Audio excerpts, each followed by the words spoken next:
Hello, this is the luckiest maths teacher in the world. Thank you so much for tuning into this video in which we will go through everything you need to know for the upcoming probability test. So let's suppose the probability it rains on a given day in Canberra is 30 out of 73. Probability is just giving a number to an event that's random or partially random to indicate how likely it is to occur. Probabilities always need to be between 0 and 1. You can write them as a fraction, decimal, or percentage. So what this number means, this is the fractional proportion of times we expect something to happen. We expect, based on this, that it will rain in Canberra on 30 out of every 73 days. So out of 365 days in a year, the number of days on which we expect it to rain, it's just 30 over 73 times 365, which is 150.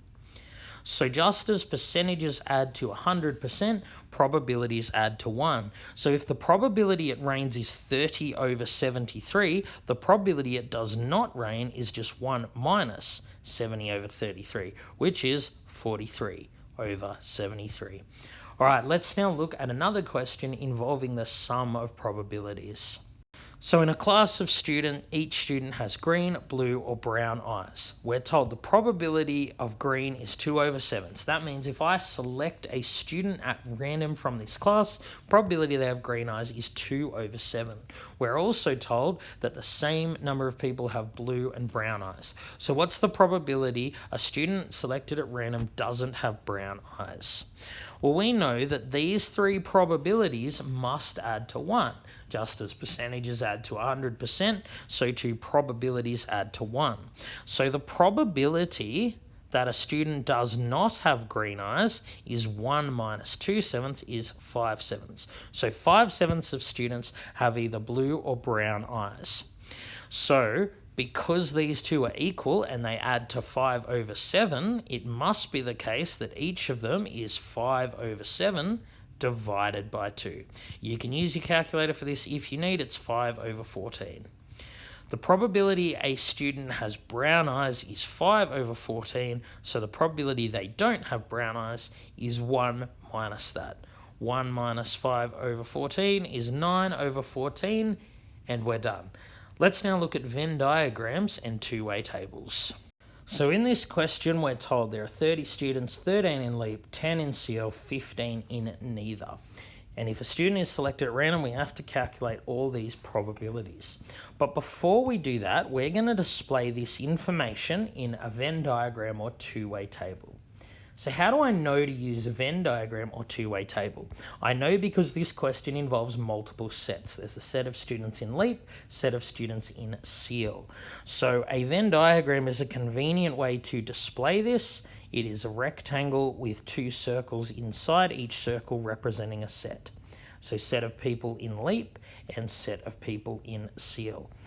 So you might be wondering why 13 plus 10 plus 15 equals 38 and there are only 30 students. So that's because we've overcounted by 8. However many you've overcounted goes in the middle. That's how many are in both. The only way we can have these numbers adding to 38 when there are 30 students is if I counted 8 students in the LEAP group and then again in the SEAL group. So we have 8 already in the A, the LEAP circle. I need to have 13 here, so I'm going to put 5 here.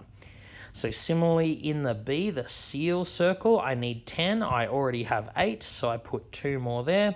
And then the 15 in neither go outside the circles. Notice that these numbers add to 30. So I could just as easily have used a two-way table. So a two-way table looks like this. It's actually a 4x4 table. So the two ways we can be in LEAP or not in LEAP, in SEAL or not in SEAL. Unlike a Venn diagram, a two-way table has a row and a column for the totals. So we already figured out that there are 8 in both. They go here, so they're in LEAP and also in SEAL. So the number of students who are in SEAL but not LEAP is 2, so they go there. The number in LEAP but not SEAL go there, and the 15 in neither go there. So we can add up these totals and we'll see that once again they add to 30. It really doesn't matter whether we use a Venn diagram or two-way table. They do the same thing. Their purpose is to display visually information about how many people are in one or both sets so that we can use them for probability calculations. So let's calculate this. Remember, if you see this symbol, intersection, read it as and. This is saying if I select a student at random, what's the probability of A and B? What's the probability they're in LEAP and in SEAL? Well, we know that there are 8 such students out of 30 in total. So when writing probabilities, you can write them as fractions, decimals, or percentages. If it's a fraction, make sure it's simplified. So when you see this symbol, read it as or. This is saying if I select a student at random, what's the probability they're in LEAP or SEAL? Note that or includes both. We're really saying what is the probability they're in LEAP, SEAL, or both. There are 5 plus 8 plus 2, 5 plus 8 plus 2. There are 15 such students in total. Once again, if giving a fraction, make sure it's simplified. So make sure you know that this symbol means not. This is saying probability of not A. If I select a student at random, what's the probability they're not in LEAP? Well, you can see very clearly here there are 17 such students out of 30 in total. So if you see this symbol here, read it as given. This one's asking probability of A given B. It's saying, I know I'm in the B circle. What's the probability I'm also in the A circle? I'm picking a student who I know is in SEAL. What's the probability they're also in LEAP? Well, there are 10 students in B, 10 such SEAL students to pick from. And of those 10 SEAL students, 8 are in LEAP. So it's 8 over 10, which simplifies to 4 over 5. In this class, 4/5 of all the SEAL students are also in LEAP. All right, let's now look at a harder question involving Venn diagrams. So here we're given a Venn diagram. We need to calculate x if the probability of b is 0.25. So what is the probability of b? Well, in b, the sum of those two is x plus 3. So probability of b is the number in b over the total numbers. So 17 plus 3 is 20, plus 7 is 27. So it's 27 plus x in total. That has to equal 0.25. So we're going to solve this equation. Now, it's not easy to solve. What we're going to do is multiply each side by the denominator here to get rid of the fraction. So I get x plus 3 equals 0.25 multiplied by the whole lot. That's why I use brackets.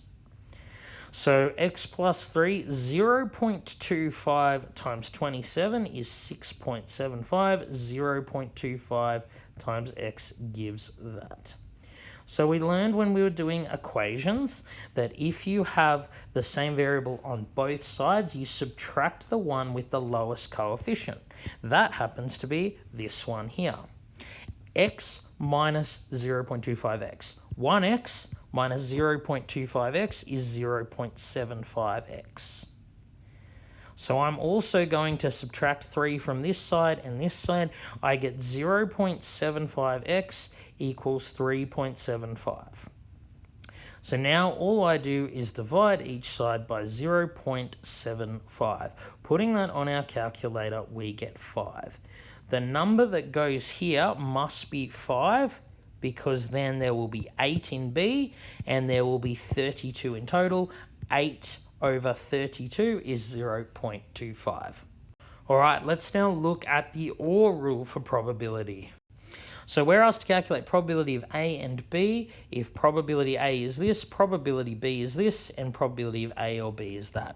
So hopefully you know that the OR rule says that the probability of A or B equals probability A plus probability of B minus the probability of both. So this probability of both is what we want to find. So 0.8 plus 0.1 is obviously 0.9. So what do I need to subtract from 0.9 to get 0.75?